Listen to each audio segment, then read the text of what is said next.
नहीं पाए प्रभु तुम्हारी लीलाओं को, प्रभु क्षमा करना।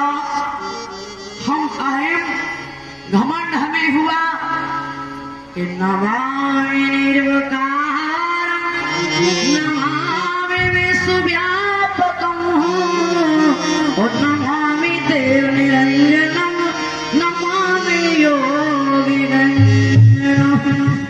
हे प्रभु, हम चरणारविंद पदारविंदम न पदारविंदम प्रभु साष्टांग प्रणाम करते, क्षमा मांगते हैं प्रभु। आज कृष्ण ने ब्रह्मा के घमंड को चूर किया है। इस कथा से क्या शिक्षा मिलती है? हमें यही शिक्षा मिलती है कि जीव को न धन का घमंड करना चाहिए, न बच्चों का घमंड करना चाहिए, न मान का, न सम्मान का, न इज्जत का, न वैभव का, किसी भी प्रकार का अहंकार दिल में नहीं रखना चाहिए। क्यों? कि गोविंद जो देते हैं वही लेने वाले, वही देने वाले। मेरे गोविंद खाते हैं तो अहंकार का भक्षण करते, पीते क्रोध, है ना? तो माताओं हमें क्रोध पीना चाहिए जैसे प्रभु ने कर्म किए हैं। बोलो जय श्री कृष्ण। मेरे गोविंद ने धीमे धीमे बाल लीलाएं रचाई हैं। गोपियों को अज्ञान है और गोपियां यमुना में स्नान बनाती हैं रोजाना, उनका नित्य नियम है। पहले पुराने जमाने में माता कार्तिक नहाया करती थी, मेरी माता मैंने माँ की पूजा करती थी। अब तो ये बेटियां कछु कार्तिक नहाती थी, सुबह कुआ लस्सी जल खेलती थी कुआ से। गोपियां के आगे मैया का व्रत करती हैं कृष्ण को पति बनाने के लिए। यमुना पर रोजाना जाती है कि गोपिन को जियने नहा यमुना पर जाबे नहाई वे यमुना पर जाबे पसार की बजीवर राजकुमार पाकर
कोई पति की जरूरत नहीं है।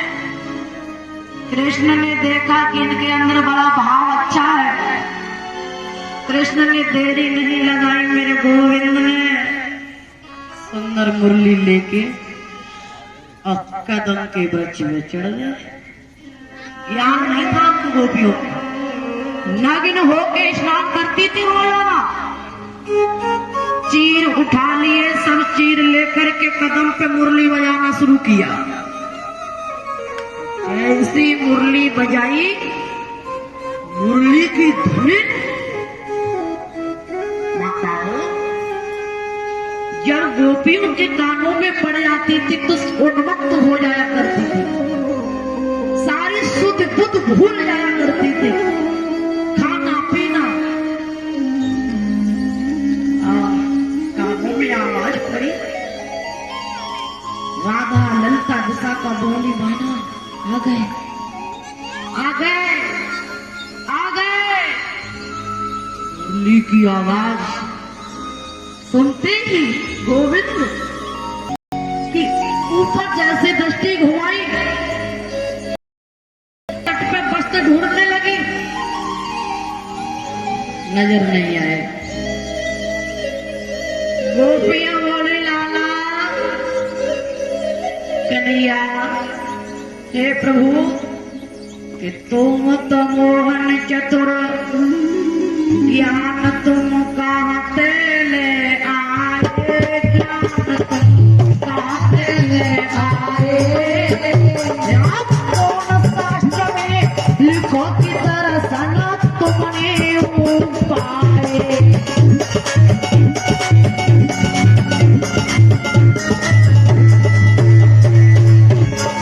गोपियां कह रही है लल्ला, किस शास्त्र में तुमने पढ़ा है कि नागिन स्त्री के दर्शन करना चाहिए। कृष्ण को उत्तर दिए दिया रे, कृष्ण को उत्तर दिए दिया। भात पिया दी रात जन्म हरे आठे बोलिया। भातों पिया दी रात जन्म हरे आठे बोलिया। कन्हैया कहने लगे गोपियों, हमसे कह रही हो कि किस शास्त्र में किस वेद में शिक्षा ली है। आपने अरे तुम तो गोपी चतुर, ज्ञान तुम कहाँ से ले आई रे, ज्ञान तुम कहाँ से ले आई। और तुम शास्त्र में लिखो नदी में होए जमुना में नहाई।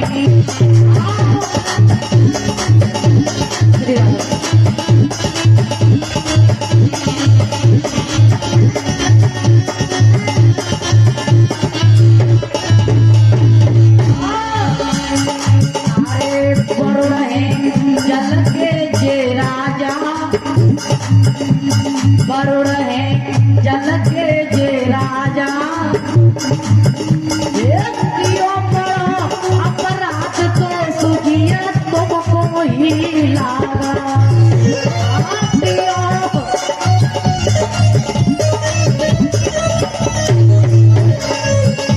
कृष्ण गोपी को समझा दे, कृष्ण गोपी को समझावे। भागवती आदि राति जन्म हरे आठ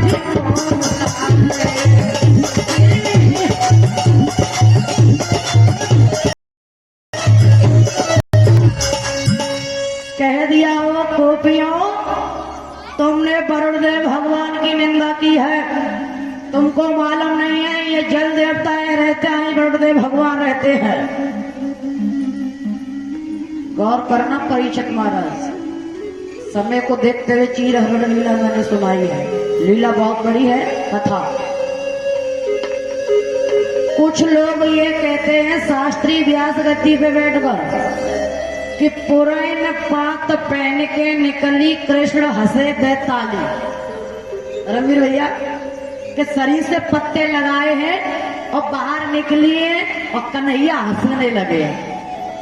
क्या ये सच है?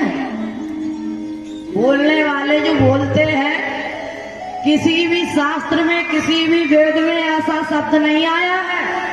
ये तो गायक लोग जो होते कवियों ने अपनी कल्पना कर दी है ऐसे ही बना बना के। क्या मेरे गोविंद गोपियों को देख के हंसते हैं? ऐसा कभी लिख नहीं आया है। कृष्ण ने केवल ज्ञान दिया है। तुम नग्न होकर स्नान जल के अंदर करती है बेटियां, ये अपमान होता है। कृष्ण ने ऊपर से वस्त्र डाल दिए हैं, जल के अंदर निकली नहीं है गोपी, हाथों में पकड़ लिए। देखा होगा तुमने, कभी कभी तस्वीर भी देखी होगी। भागवत में लेख आया है कि गोपियों को चीर देने के बाद मेरे गोविंद अंतर्ध्यान हो गए ज्ञान देकर। चीर हरण लीला से हमें क्या शिक्षा मिलती है? चीर हरण लीला से मिलती है कि हरिद्वार जाओ, अमरनाथ जाओ, बद्रीनाथ जाओ, गंगा जाओ, कहीं भी ऋषिकेश जाओ, घर में रहो, बाहर रहो, चाहे आसपास बाजार कहीं भी हो, खेत खलियान, कभी भी नौजवान भाइयों को नग्न स्त्री के दर्शन नहीं करना चाहिए। क्यों? कि जो नग्न स्त्री के दर्शन करते हैं उनकी इस युग में, इस संसार में आय, मान, सम्मान, प्रतिष्ठा, यश, वैभव, बल सब क्षीण हो जाता है। ऐसा शास्त्र का लेख है गुरु जी। दूसरा, ये माता बहने घर में रहो, चाहे बाहर रहो, चाहे कहीं तीर्थ स्थान जाओ, कभी भी तन से कपड़े अलग नहीं करना चाहिए, तन पे वस्त्र अवश्य होना चाहिए। नग्न होकर स्नान नहीं करना चाहिए, क्योंकि जल देवता जो होते हैं वो वरुण देवता का वास होता है। हमारे अंग को देखते हैं तो हमें श्राप लगता है। जो माताएं ऐसा अनादर करती हैं, निंदा करती हैं, उनकी संतान लंगड़ी, लूली, गूंगी, बहरी, दुराचारी इत्यादि धन संपदा नष्ट हो सकती, पति से भी वियोग हो सकता है। इतना शास्त्र का लेख है। ये गर्ग संहिता एक पुस्तक आई है, उसे पढ़ के देखना। 221 अध्याय में लेख आया है। माता चीर हरण लीला से हमें यही शिक्षा मिलती है। बोलो गोविंद भगवान की। आ जाएंगे अब मेरे याद वेद सरकार बड़ी बड़ी बात लीलाएं रचा रहे हैं। गोविंद मेरे कृष्ण को याद आ गया कि गोपियों को वरदान दिया है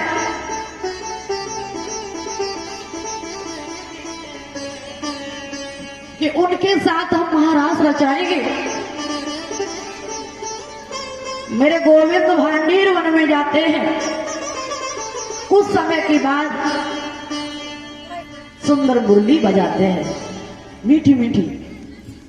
इतनी सुंदर मुरली बजाई, इतनी सुंदर मुरली बजाई कि उस मुरली की ध्वनि गोपियों को उन्मत्त कर दिया करती थी। प्यारे गोपियां खाना पीना शौक श्रृंगार सब भूल जाया करती थी। अर्धरात्रि का समय है, कोई गोपी पति की सेवा कर रही है, सासू मां के पैर दबा रही है, कोई गोपी घर में अपनी साफ सफाई भोजन बना कर रही है, कोई ललना खिला रही है, कोई पलना झुला रही है। गोपियों के कानों में आवाज पड़ी तो गोपियां बोली, बहना बाजी बाजी है, बाजी, अरे बाजी बाजी। और एक ही सुर से कि बाजी का है, बाजी बाजी बाजी का है, कहाँ बाजी।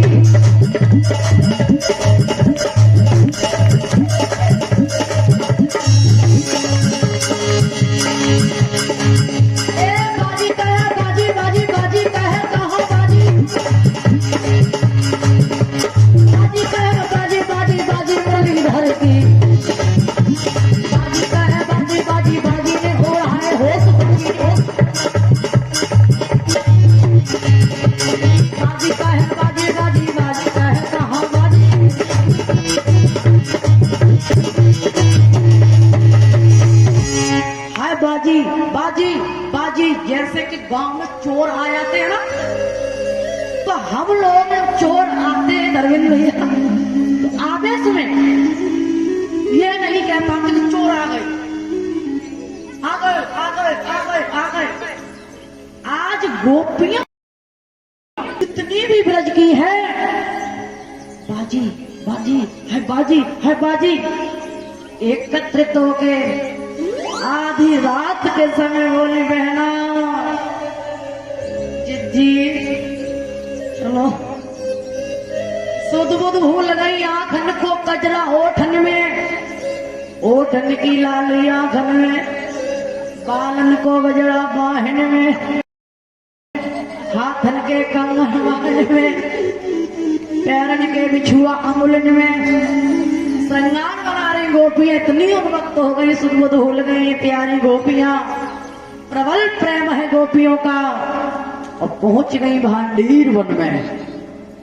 गोविंद मुरली बजा रहे हैं, आधी रात का समय। गोपियों को देखा कन्हैया बोले, गोपियों तुम आती इतनी आधी रात को अपने सास ससुर को छोड़ के, पति को छोड़ के तुम यहाँ क्यों आई हो?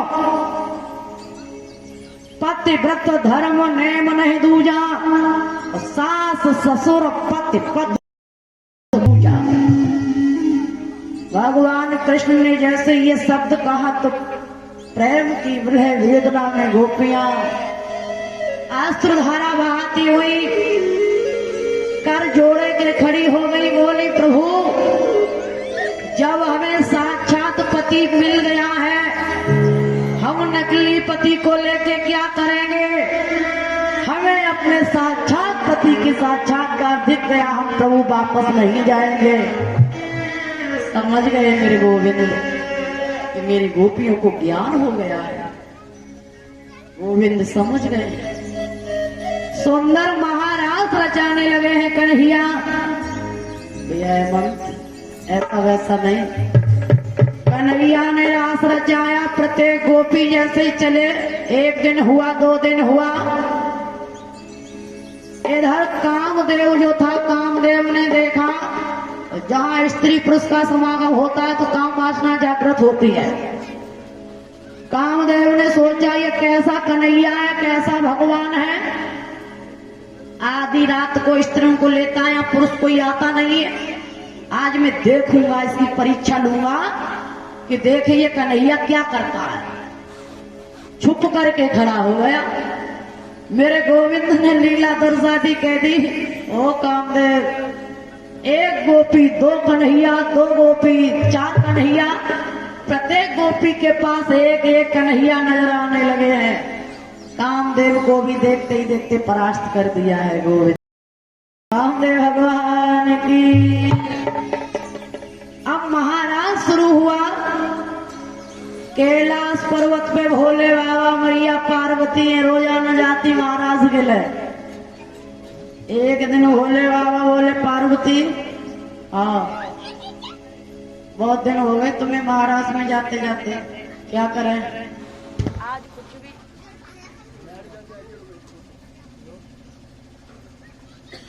भोले बाबा आज मैया पार्वती से हट पकड़ने लगे हैं और बोले, पार्वती कुछ भी हो जाए,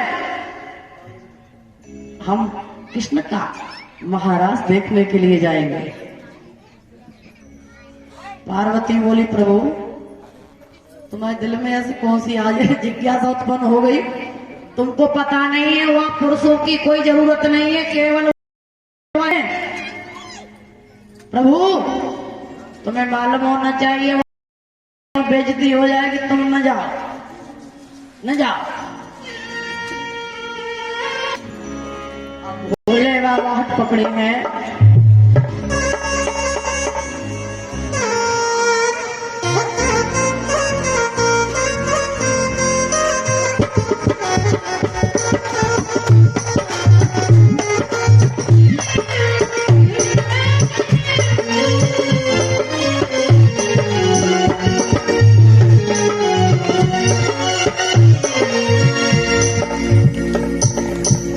एक दिन वो भोले भंडारी बन के ब्रज की नारी वृंदावन आ गए हैं। एक दिन वो भोले भंडारी बन के ब्रज की नारी वृंदावन आ गए हैं।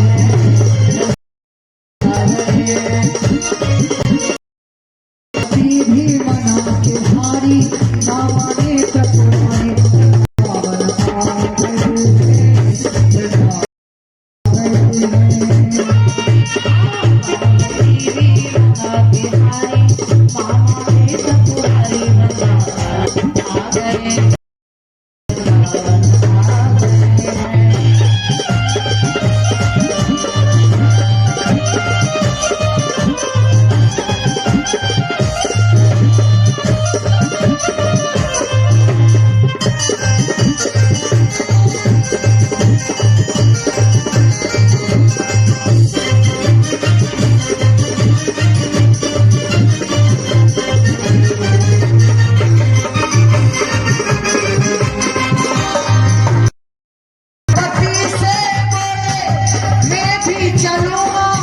तेरे साथ में, तेरे साथ में।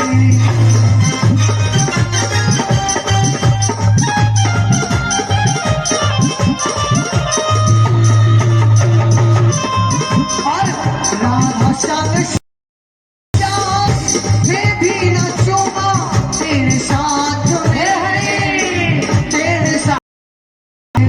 दास रचेगा भजन हारी, तो हारी वृंदावन आ गए हैं, वृंदावन आ गए हैं।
हंसी करेगी ब्रज की नारी, हंसी करेगी ब्रज की नारी, मानो बात हमारी वृंदावन आ गए,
चाल चले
बाल कृष्ण भगवान की जय हो। भोले बाबा हट पकड़ने लगे पार्वती से, बोले पार्वती हम भी चलेंगे महाराज देखने के लिए। पार्वती बोले भोले बाबा इस रूप में हंसी हो जाएगी हमारी वहां। भोलेनाथ नहीं माने। जब नहीं माने मेरे भोले बाबा तो पार्वती मैया साड़ी लेके आई, श्रृंगार बनाया माता। स्त्री पुरुष में अंतर तो होता ही है। भोले बाबा मुस्कुराने लगे और चूड़ियों पहननी पड़ेंगे, साड़ी पहननी पड़ेगी, बिछियों लगाने पड़ेंगे, क्रीम लगाने पड़ेगी, झुमको पहनने पड़ेंगे। भैया भोले बाबा रास के लिए इतने उन्मत्त हुए। प्रभु साड़ी जैसे ही कमर पे घुसी तो घुटना खुल गए, और घुटना ढके तो कमर खुल गई। अब भाई मर्द की लंबाई स्त्री की लंबाई में भैया अंतर तो होता ही है। क्या धर्मवीर भैया, 8.5 हाथ की लंबाई है भोले बाबा की। अब वो लंबाई है सो तो है, लेकिन वह 3.5 हाथ का जूड़ा सर पे रखो है, जैसे किलोमीटर नहीं होता रोड पे भारी। अब पार्वती बड़ी दुखी बोली, बाबा प्रभु तुम न जाओ, न जाओ, न जाओ। भोले बाबा कह रहे पार्वती कुछ करो, हम ना माने, बिल्कुल न माने। भोले बाबा की हट समझ गई पार्वती, क्योंकि एक बार तो प्रत्याग कर, अब दोबारा ज्यादा बच्चे कहेंगे न मालो ओगड़दानी क्या करेंगे। अब मैया साड़ी बांधने के लिए चली, जैसे कमर में तो लंबी लंबी करके लगाई दी, घूंघट को न मराओ बड़े भैया। पीठ ढांकी तो मुंह खुलेगा, अब मुंह ढको तो 1.5 हाथ की वह दाढ़ी लटकी रही, सामने जूड़ा पे साड़ी, जैसे खेत में बिजू का ना हो तो सड़क दे। अब जल लगी, पार्वती कह रही प्रभु न जाओ। मैया ने देखा, मैया ने साड़ी लई, न घूंघट का, उल्टी सीधी लंबी लकड़ी आगे तरफ पे ना, चलिए चलिए, और पल्ला लेके आगे को आगे, पीछे को पीछे। अब भोले बाबा 1.5 हाथ को घूंघट लगाए, सकड़े मकोड़े नीचे, अंदर अंदर बड़े मुस्करा रहे। नागरियन के बच्चा जैसे ही निकले झट से ही भोले बाबा डर के कहूँ है वो ना हो, हमें नाले वाले लेके जा, और झट मोड़े बगल में दबाए जल्लम निकले। तब तक जल्लम जल्लम के जल्लम बड़े भोले बाबा मगन होने लगे। अब चाल मर्द की चाल में स्त्री की चाल में फर्क तो होता ही है। भोले बाबा हम चले तैसे ही चलियो, हाँ बिल्कुल चलेंगे। और भोले बाबा शमशान में रहने वाले, भूतने में रहने वाले, जैसे ही चाल चली मैया पार्वती ने चाल चली, बोले हम आगे रहेंगे तुम पीछे रहो। भोले बाबा के चाल ने जैसे कदम बढ़ाया तो जल लगी, तूफान आएगा, धम हटा धम, भूत प्रेतने वाली चाल, और झटका लगाए। वो साड़ी जो हती खुल गई, साड़ी खुल गई, खुल के जब खट्टी कर के मतलब दबाए खड़े है। पार्वती ने पीछे मुड़ के देखो, भोले बाबा प्रभु ये क्या। भोले बाबा न जाओ प्रभु न जाओ। मैया ने दोबारा फिर साड़ी पहनाई दी, बोले अब तुम चलो, धीमे धीमे आगे चलो, हम देख के चलेंगे। जैसे तैसे भोले बाबा घूंघट लगा कर चले जा रहे, धीमे धीमे धीमे धीमे दरवाजे पहुंच गए तो रोजाना क्लास में जैसे ट्रेन में रोजाना सफर करते हैं, कभी कभी टीटी चेक को और बाजी बाजी ऐसे होता, फ्री टिकट यात्रा करना और ज्यादा ना चेकिंग है जाए। फिर जब लगते हैं टीटी पकड़ ले बिना टिकट के, कैसा लगा तुम्हें? कन्हैया कहने लगे गोपियों बहुत दिन हो गए रास करते करते, आज क्लास की सबसे बड़ी मॉनिटर बनाई है राधा। बालक जो तेज होता पढ़ने में से मॉनिटर बना देते हैं, भाई राधा को मॉनिटर बना दिया और मेन दरवाजे पे खड़ा कर दिया। कहा राधा हाँ प्रभु आज तुम्हारी ये इनकारी होगी, कौन गोपी का क्या नाम है, कौन गोपी कहाँ से। भाई सबकी इनकारी हो गई, किसी ने ललता, किसी ने विशाखा, किसी ने पैंजनी, सब नाम बताते अंदर प्रवेश। भोले बाबा अंत में बारी में पार्वती रह गई। पार्वती जैसे ही पहुंची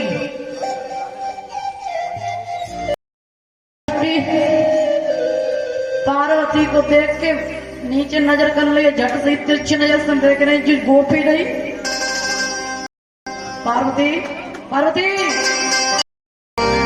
को है अब पार्वती वो राधा तुम्हें कुछ मालूम है? हमने ये है गणपति की बहुरिया सोने मेरी राधा जी।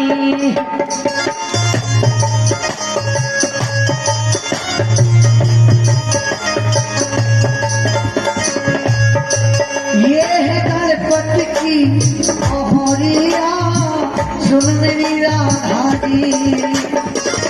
मेरी राधा जी सुन मेरी ललकारी।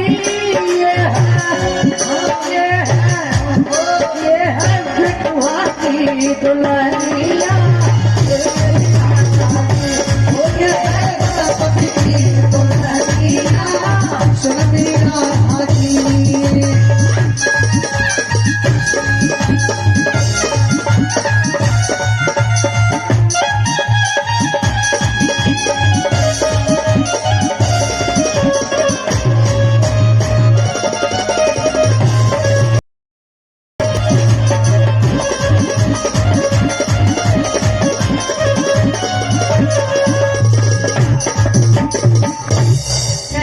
गणेश लला की शादी कर ली है हमने। राधा ने प्रवेश कर दिया। अब समय की बात भैया, धीमे धीमे प्रवेश तो हो गए। कन्हैया महाराज रचाए रहे। अब सब गोपिन की लंबाई एक बराबर और गोपी का भोले बाबा सबसे अलग। कन्हैया बोले राधा हाँ प्रभु बहुत दिन हो गए, लाइन बनाओ और हम क्या देख ले कौन सी गोपी कौन से गांव से आई है। और लाइन बनाई, भोले बाबा के ऊपर नीचे सांस भई। भोले बाबा बोले अब पोल करी क्या करे। लाइन बनाई, जैसे इस लाइन का नंबर आया तो कूद के दूसरी लाइन में, और जो दूसरी को नंबर आया जैसे तीसरी लाइन में। अब भोले बाबा कूद कूद के बैठ रहे। कन्हैया कह रहे जी गोपी बड़ी कुदक नहीं है। मुस्करा रहे भोले बाबा मन ही मन में। घूंघट लगाए कहूँ खुले न जाए, पूरी पीठ खुल गई, सवा में साड़ी कड़े आई।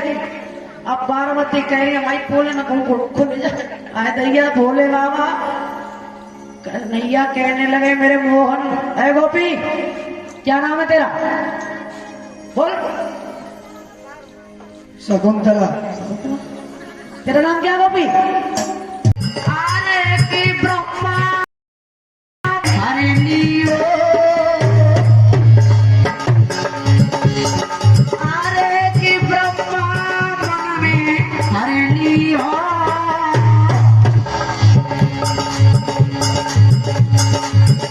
तेरी भादों की आदि राति जन्म कर आंखें खोलियो।